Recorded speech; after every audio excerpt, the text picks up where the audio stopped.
दोस्तों, आप सभी को महाभारत में अनेक प्रकार की पेचीदा रस्में कथाएं देखने को मिलते हैं। उन्हीं कथाओं में से ये भी एक पेचीदा रस्में कथा है कि महाभारत में अश्वत्थामा के पिता द्रोणाचार्य को कैसे मृत्यु की प्राप्ति हुई।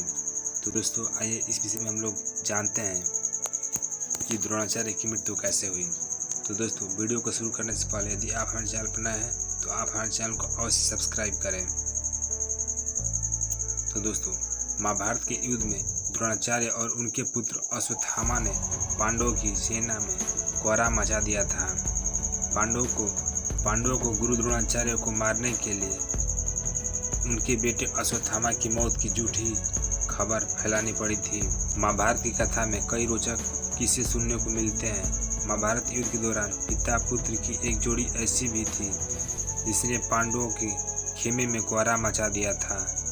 ये थे गुरु द्रोणाचार्य और उनका बेटा अश्वत्थामा। कहते हैं कि द्रोणाचार्य का वध करने के लिए श्री कृष्ण और पांडवों को कूटनीति का सहारा लेना पड़ा था। उन्होंने अश्वत्थामा की मौत की झूठी खबर फैलाकर द्रोणाचार्य का वध किया। द्रोणाचार्य महान ऋषि भरद्वाज के पुत्र थे। एक बार घृताची की नाम की सुंदर अप्सरा को देखकर ऋषि भरद्वाज का वीर्यपात हो गया था। ऋषि ने अपने वीर्य को एक द्रोण में रख दिया। उसी से द्रोणाचार्य का जन्म हुआ। द्रोणाचार्य धनुर्विद्या में पारंगत थे। उन्होंने कौरव और पांडवों को धनुर्विद्या सिखाई। वे अर्जुन को सबसे बड़ा धनुर्धर बनाना चाहते थे।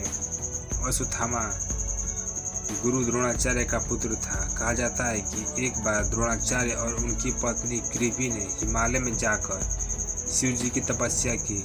शिव जी ने उनकी तपस्या से खुश होकर पुत्र प्राप्ति का वरदान दिया और फिर अश्वत्थामा का जन्म हुआ। अश्वत्थामा अपने पिता की तरह शास्त्र और शस्त्र विद्या में पारंगत था। वैसे तो द्रोणाचार्य कौरव और पांडव दोनों के गुरु थे, मगर महाभारत युद्ध में उन्होंने हस्तिनापुर के सिंहासन का पक्ष लेते हुए कौरवों की तरफ से लड़ाई की।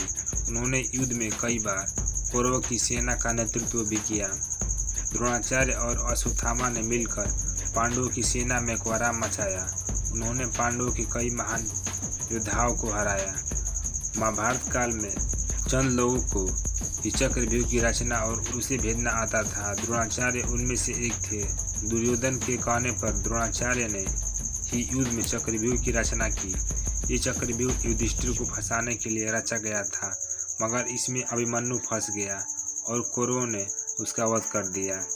पौराणिक मान्यताओं के अनुसार द्रोणाचार्य का वध करने के लिए पांडवों को छल का सहारा लेना पड़ा। श्री कृष्ण के कहने पर युधिष्ठिर ने अपने अश्वत्थामा नाम के हाथी को मार गिराया।